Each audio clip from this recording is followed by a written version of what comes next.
yang sehat, tidak cacat fisik, tidak sortiran terakhir ya, dan juga bibit tersebut itu tidak stres ya.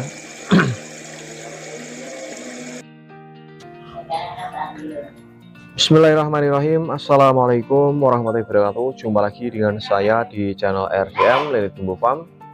Kali ini saya akan menjelaskan kepada teman-teman mengenai tentang jenis bibit ikan lele yang bagus kita budidayakan ya.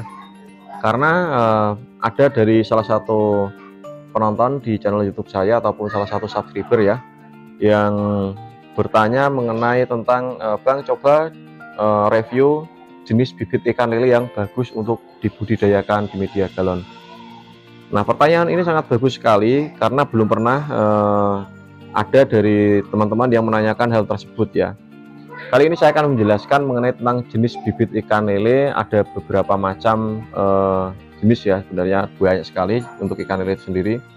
Salah satunya yang saya tahu ya adalah lele mutiara, dumbo, sangkuriang, masamo, piton ya. Ada juga lele lele sungai, itu kurang tahu pasti, tapi itu jenisnya berbeda ya. Nah, lele sungai sebenarnya itu adalah ada juga yang rilis, murni liris, ada juga yang memang perkembangan biaknya itu di sungai, tapi jenisnya itu berbeda ya teman ya. Kalau murni lele sungai itu beda ya, saya kurang tahu paham pasti ya. Nah, kali ini saya akan menjelaskan mengenai tentang pertanyaan dari sobat kita ya. Bibit ikan lele yang bagus kita budidayakan supaya pertumbuhannya itu cepat ya, itu jenis bibit ikan lele itu apa. Nah, untuk mengenai tentang jenis bibit ikan lele yang perlu teman-teman ketahui adalah sebenarnya jenis bibit ikan lele yang beredar di pasaran ini ya, itu jarang sekali yang murni dari satu genetik ya.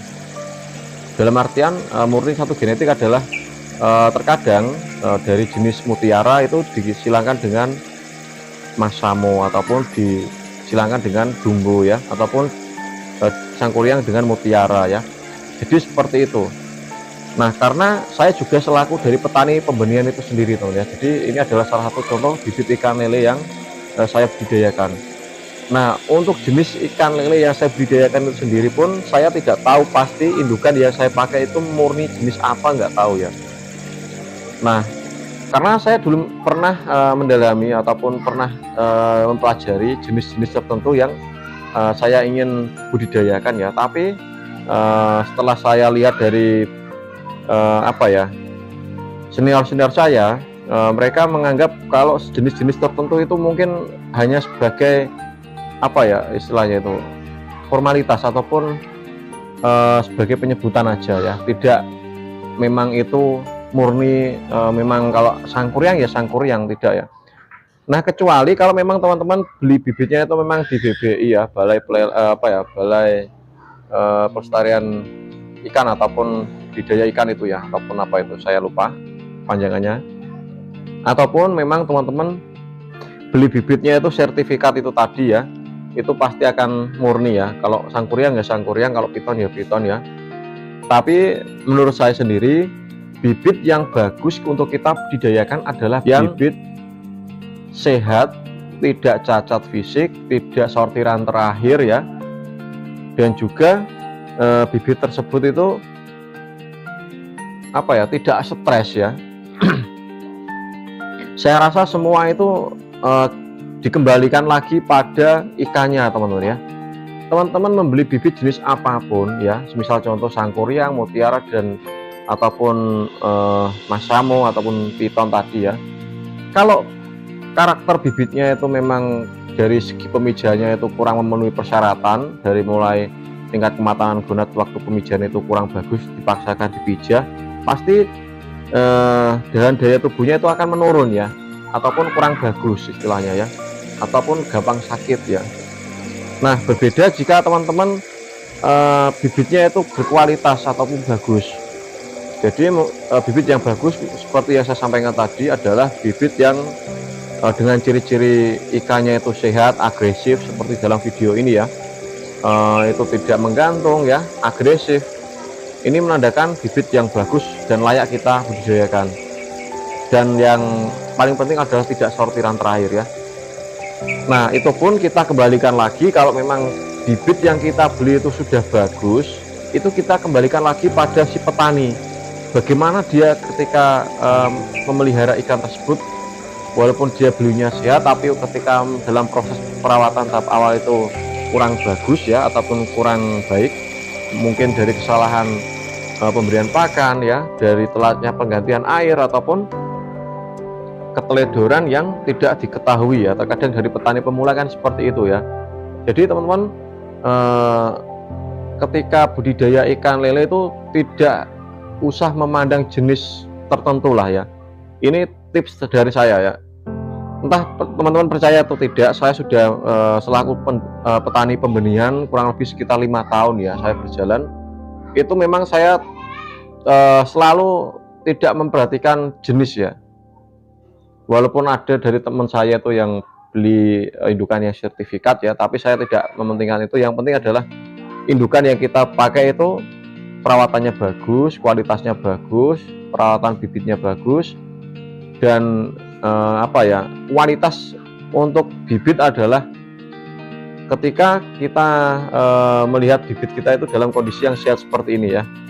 Nah, kalau ikannya sehat, bagus, dan tidak ada ciri penyakit ataupun ikan sakit ataupun stres, maka kalau kita budidayakan pasti akan cepat ya, dan juga daya tubuhnya itu pun akan kuat ketika kita melakukan proses pemijahan itu dengan persyaratan ataupun standar yang sudah ditetapkan. Jadi mungkin video ini sudah paham ya teman-teman ya. Ketika teman-teman nonton video saya ini, saya harap sudah paham, dan apabila mungkin teman-teman kurang jelas mengenai tentang penjelasan saya ini, silakan teman-teman nanti tanyakan di kolom komentar ya. Nah, kalau untuk mengenai tentang budidaya ikan lele dalam galon yang saya lakukan ini sebenarnya adalah terkadang saya menggunakan bibit yang sortiran terakhir, terkadang juga yang bibit yang bendolan ya, karena ini hanya sebagai edukasi saja kepada teman-teman mengenai tentang budidaya ikan lele dengan skala kecil, modal minim ya, dan juga lahan yang terbatas. Tapi masih juga banyak dari teman-teman yang salah paham mengenai tentang konten saya ini, menganggapnya adalah kurang kerjaan ya istilahnya ya. Tapi padahal dari banyaknya teman-teman itu ada yang ingin sekali budidaya ikan lele tapi tidak mempunyai tempat yang luas ya, ataupun tidak mempunyai modal yang besar. Nah, dengan kita budidaya ikan lele di media galon seperti dalam video ini, teman-teman bisa memaksimalkan lahan yang terbatas, juga kita bisa memanen hasil budidaya kita sendiri ya. Nah, seperti contoh dalam video ini adalah ikan lele yang saya budidayakan usia kurang lebih sekitar 2 bulan, dan kalau yang ini usia 1 bulan ya. Nah, dengan kita budidaya ikan lele di media galon ini, tujuannya adalah sebagai wawasan kita.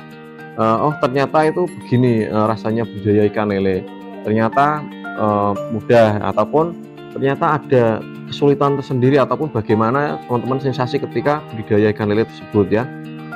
Dan ini juga bisa menjadi pengisi ruang waktu ataupun hiburan ketika kita pulang kerja ya, mungkin jenuh ataupun stres, kita bisa memberi makan ikan tersebut ya, supaya tidak jenuh kita di rumah terus ya. Oke, sekian video dari saya, semoga video ini bermanfaat untuk teman-teman. Video ini saya akhiri dengan kata assalamualaikum warahmatullahi wabarakatuh. Salam petani ikan lele Nusantara, salam jos ya, sukses selalu teman-teman, dan selamat mencoba dan dipraktekkan. Oke, terima kasih teman ya yang sudah menonton video saya, sudah mendukung channel saya dengan cara klik like dan subscribe. Terima kasih, sampai jumpa lagi di video selanjutnya.